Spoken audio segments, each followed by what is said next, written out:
Chapter 6 Ethics and Professionalism of Emerging Technology.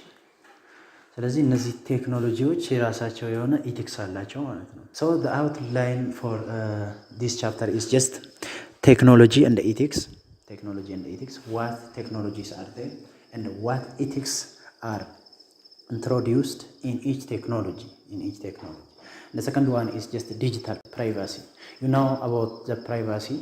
It is simply personal data, okay? The user data. So what mean by digital privacy? And I will introduce about that concept. So you know that the internet is gradually increasing, including the bandwidth of internet, including the speed of internet. So the internet boom has, that means the increasement in internet has provided many benefits for society, along the creation of new tools. ስለዚህ ኢንተርኔት በየጊዜው መጨመሩ ምን ያመጣልን? የተለያየ ነገሮችን የተለያየ ቁሳቁሶችን እንድንሰራ ላይፉን ኢዚ አድርገን ማኔጅ ለማድረግ ወዮችን አዲስ የሆኑ ወዮችን ክሬኤት እንድናደርግ አስችሎናል ማለት ነው። ግን ይሄን ነገር ሲያስችለን አዲስ ነገር ክሬኤት ማድረግ ስንችል እና አዲስ ወይን ክሬኤት ማድረግ ስንችል ሌላ ችግር ደግሞ አለ። Privacy issue. So it has created new concerns about privacy and it has been hampered by spam and virus. Okay? ኢሜል አካባቢ harmful የሆነ ሜሴጅ ማለት harmful የሆነ ያ ወደ ሌላም ሊወስድ ይችላል። ከወሰደ በኋላ ነው ግን ሜሴጅ ነው ዝም harmful ሜሴጅ። ቫይረስ ማለት ደግሞ እንትን ነው አታክ ሜሴጅ ነው። አታክ ናቸው እነሱ እንደመጡ ኮምፒውተርን አታክ ነው የሚያደርጉት፣ ፋይልን አታክ ነው የሚያደርጉት ማለት የሁለቱ ልዩነት ያ ነው።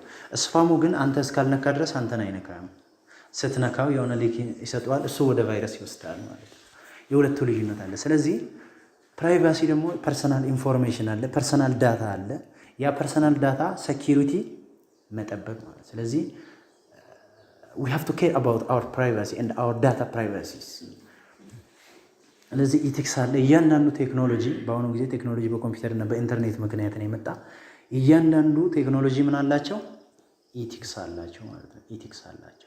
So I think I have introduced you about big data analysis, autonomous decision making and artificial intelligence, internet of things. You know about those technology አይደል? አይዲያ አላቸው። ስለዚህ ምን አይነት ኢቲክስ አላቸው? Generally the ethics concern is they provide efficient decision making።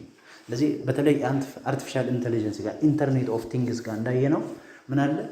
በጣም ኢፊሽንት የሆነ ዲሲሽን ሜኪንግ አላቸው። ምን ስለሆኑ? ስማርት ስለሆኑ ማለት ነው። ስማርት ስለሆኑ the other one is on demand delivery።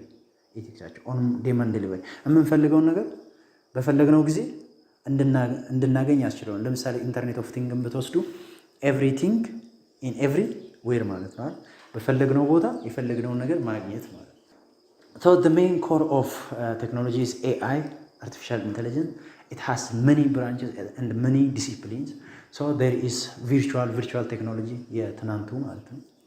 ሌሎቹም አሉ እና ዲጂታል ቴክኖሎጂ፣ ለርኒንግ፣ ማሽን ለርኒንግ፣ አርቲፊሻል ኢንተለጀንስ ውስጥ አሉ።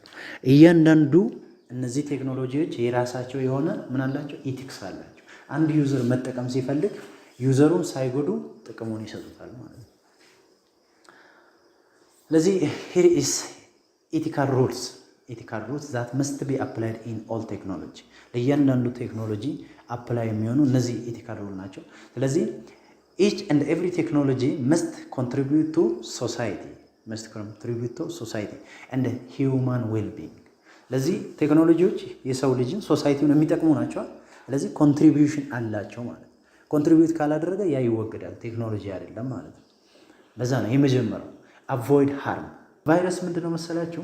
ዳታ ነው። ኖርማሊ ፕሮግራም ነው፣ ምንም ነገር አይደለም። ፕሮግራም ነው። ያ ፕሮግራም ግን የኛን ፕሮግራም የሚያዘባ ነው። ልክ ስታመጣ እኛ ፋይል ምን ነበር? ጥሩ ኮንተንት ነበረው። እሱን ኦቨርራይት ያደርጋል፣ ወደ ሌላ ይቀይራል፣ ወደ ሃሽ ፋይል ይቀይራል። ስለዚህ መጠቀም አንችልም ማለት ነው። ከዛ በኋላ ራሱ ፕሮግራሙ ኦኤስ አለ፣ ኦፕሬቲንግ ሲስተሙ፣ እሱን አታክ ያደርጋል። ኦፕሬቲንግ ሲስተም ምንድነው?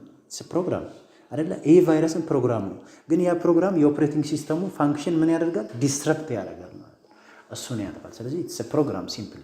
ሶ ሃርምፉል መሆን የለባቸውም። እያንዳንዱ የሚሰሩ ቴክኖሎጂ ውስጥ ያሉ አፕሊኬሽን ሶፍትዌር they must be avoid harmfulness። ይሄ አንዱ ኢቲካል ሩል ነው ማለት ነው።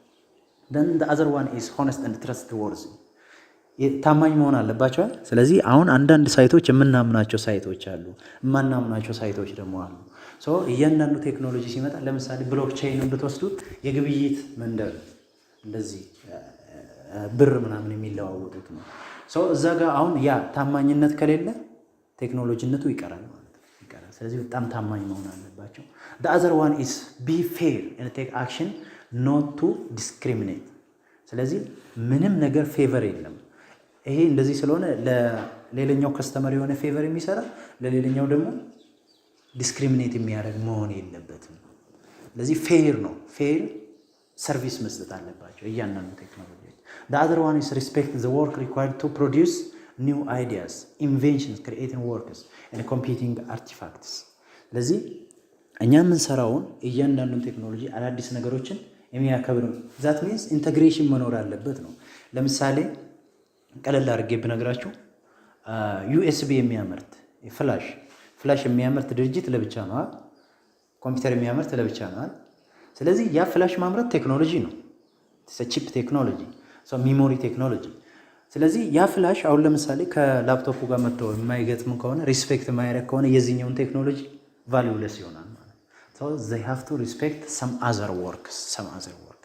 the other one is respect privacy። የሰውን ኢንፎርሜሽን ማክበር መቻል አለበት ቴክኖሎጂ፣ ወይ ደግሞ ሴኪዩርሊ ምን ማድረግ መቻል አለበት፣ መጠበቅ መቻል አለበት ማለት። ስለዚህ እነዚህ ኤቲካል ናቸው። ሆነር ኮንፊደንሻሊቲ እኛ ሰርቪሱ ላይ ያለነው አመኔታ ነው፣ እሱን ሪስፔክት ሆነር የሚያደርግ መሆን አለበት ነው እያለ።